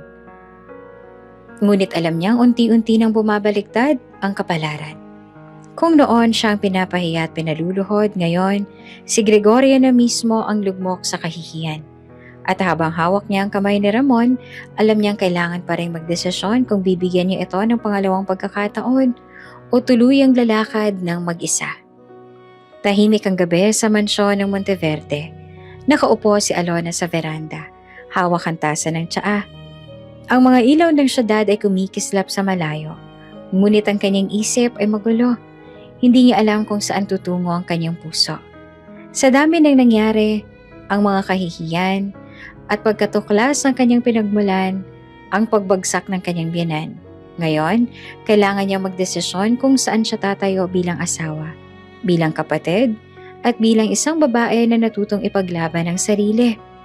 Narinig niya ang pagdating ng sasakyan sa harap ng mansyon. Pagbukas ng pinto ay pumasok si Ramon. Hindi ito nakasuot ng formal na barong o Amerikana gaya ng dati. Nakasimple lang na polo, halatang pagod, at bugbog sa emosyon. Alona? Mahinang tawag niya. Napatingin si Alona ngunit hindi nagsalita. Ramdam niya agad ang bigat ng paglapit ng asawa. Lumapit si Ramon, huminto sa harap niya, at marahang lumuhod. Patawarin mo ako. Patawarin mo ako sa lahat ng pagkakataong pinabayaan kita. Sa lahat ng oras na hindi kita pinaglaban kay Mama. Duwag ako, Alona. Pero ngayon, handa na akong tumayo. Nanginginig ang tinig ni Ramon habang nagpatuloy. Kung kinakailangan, iiwan ko ang mama ko. Kahit mawalan ako ng pangalan. Kahit mawalan ako ng lahat. Basta't hindi ikaw mawala sa akin. Hindi ko na kaya ang bawat araw na wala ka. Napaluha naman si Alona. Hindi niya akalaing maririnig ito mula kay Ramon. Ang asawang dati laging nakayuko sa ina. Ramon, mahina niyang tugon. Hindi naman ganong kadali ang lahat. Ang dami nang nangyari. Ang dami ko ng sugat na hindi ko alam kung kayang maghilom. Umiling si Ramon. Hayaan mo akong maghilom niyan. Hayaan mo akong bumawi. Hindi ako hihinto hanggat hindi ko napapatunayang mahal na mahal kita. Tahimik si Alona. Ang mga luha ay patuloy na bumabagsak. Nais siyang maniwala, ngunit natatakot siyang muling masaktan. Dumating si Isabela, dala ang kanyang katahimikan at karunungan. Lumapit siya sa dalawang nakaupo sa veranda at marahang hinaplos ang balikat ni Alona. Alona, wika niya. Hindi ako pwede magdesisyon para sa'yo. Nasa iyo ang lahat ng karapatan.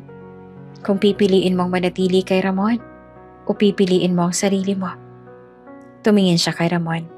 Matalim, ngunit may respeto. Kung totoo ang sinasabi mo, dapat hindi lang ngayon. Dapat ipakita mo ito sa bawat araw na kasama siya. Dahil kapag muli mo siyang pinabayaan, hindi na kita hahayaang lapitan pa si Alona. Tumango naman si Ramon. Bakas ang determinasyon. Oo, Isabela. Naiintindihan ko. At handa akong harapin ang lahat. Bumalik ang tingin ni Isabela kay Alona. Kung ano man ang magiging desisyon mo, nandito ako. Hindi ka nag-iisa. Huminga ng malalim si Alona. Pinahid ang kanyang luha. Tiningnan niya si Ramon na nakaluhod, puno ng pagsisisi at pangako. Tiningnan din niya ang kanyang ate na nagbibigay ng lakas. Nasa kanya ang pasya. Kung pipiliin niyang buksan muli ang kanyang puso o tuluyang isara ito upang protektahan ang sarili. Sa halip na magsalita, marahan siyang lumapit kay Ramon at hinawakan ang kanyang kamay. Hindi pa yon tiyak na oo, ngunit hindi rin iyon pagtanggi. Isang pagkakataon, isang simula. Niyakap siya ni Ramon ng mahigpit. Umiiyak. Salamat, Alona. Salamat. Tahimik lamang si Alona. Ngunit sa kanyang puso, nagsimula ng mabuo ang posibilidad ng pagbabalik ng tiwala. Kung mapapatunayan ni Ramon na tunay ang kanyang pagbabago. Isang buwan matapos lumabas ang iskandalo kay Gregoria, ginanap ang taunang gala para sa pinakamalaking negosyante ng bansa. Lahat ng mahahalagang pangalan sa lipunan ay naroon, kabilang sina Isabela at Alona. Iba na ang aura ni Alona. Hindi na siya ang babaeng nakayuko at tahimik.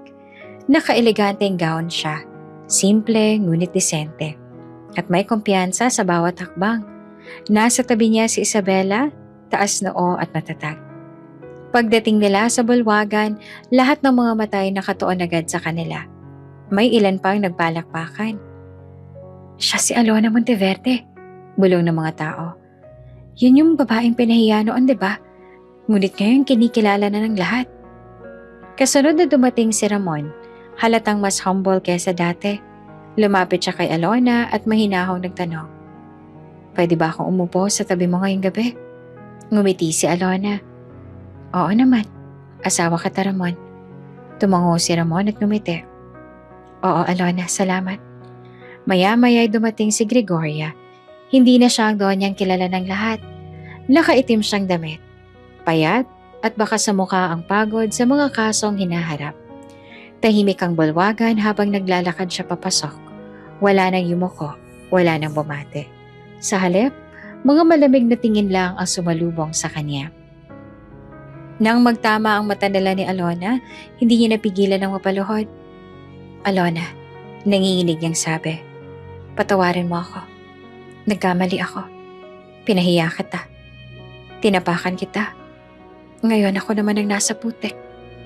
Tahimik si Alona, pinagmamasdan ng biyanan. Noon, baka umiwas siya, baka tumakbo.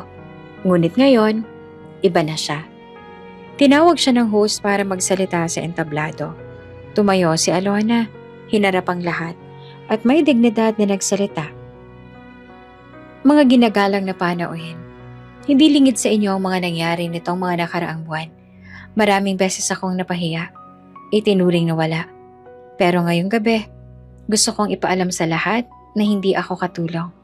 Ako ay asawa, ako ay kapatid, at higit sa lahat, ako ay tao na may dignidad. Nagpalakpakan ng lahat. Ang ilan ay napaluha, lalo ng mga kababaihan na nakarelate sa kanyang pinagdaanan. Nagpatuloy siya. Hindi kayamanan ng batayan ng respeto. Hindi rin kapangyarihan. Ang tunay na batayan ay kung paano tayo marunong gumalang sa isa't isa, mayaman man o mahirap.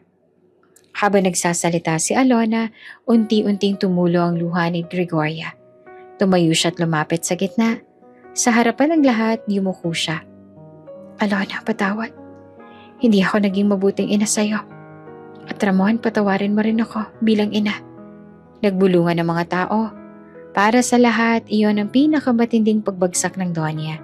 Ang makita siyang nakayuko sa harap ng manugang na dati hinamak niya. Lumapit si Ramon kay Alona sa entablado. Hawak ang mikropono, nagsalita siya. Alona, mula ngayon, hindi na lang ako asawa mo. Ako ang magiging sandalan mo. Hindi na kita iiwan. Hindi na ako tatahimik. At sa harap ng lahat, ipinagmamalaki kong ikaw ang asawa ko. Nagpalakpakan ng lahat. Si Alona ay tumingin kay Ramon. Nakita niyang pagbabago. Sa wakas, ramdam niya ang katotohanang pinili siya ng kanyang asawa. Hindi dahil sa takot, kundi dahil sa pagmamahal. Matapos ang talumpati, bumalik sina Alona at Isabela sa gitna ng bulwagan. Magkahawak ang kanilang kamay, nakangiti sa isa't isa. Alona, sabi ni Isabela, ngayon alam na ng lahat kung sino ka. At higit pa doon, alam mo na rin kung sino ka sa sarili mo. Tumango si Alona, puno ng luha ngunit masaya. Salamat ate, hindi ko makakalimutan to. Ngayon ko lang tunay nararamdaman ang kalayaan. Sa harap ng lahat, magkahawak silang lumakad palabas ng entablado. Hindi bilang biktima at tagapagligtas, kundi bilang magkapatid na pantay, malakas at may dignidad. At sa gabing yon, natutunan ng lipunan na ang kayamanan at kapangyarihan ay maaaring maglaho. Ngunit ang puso at dignidad ng isang tao, hindi. Sa dulo, si Alona at Isabela, magkahawak kamay ay naging simbolo ng isang bagong simula. Kung bago ka pa lang sa channel neto, ibang kwento ni Ate Jane, istorya mo, ikwento ko. Huwag kalimutang pindutin ang notification bell at subscribe button.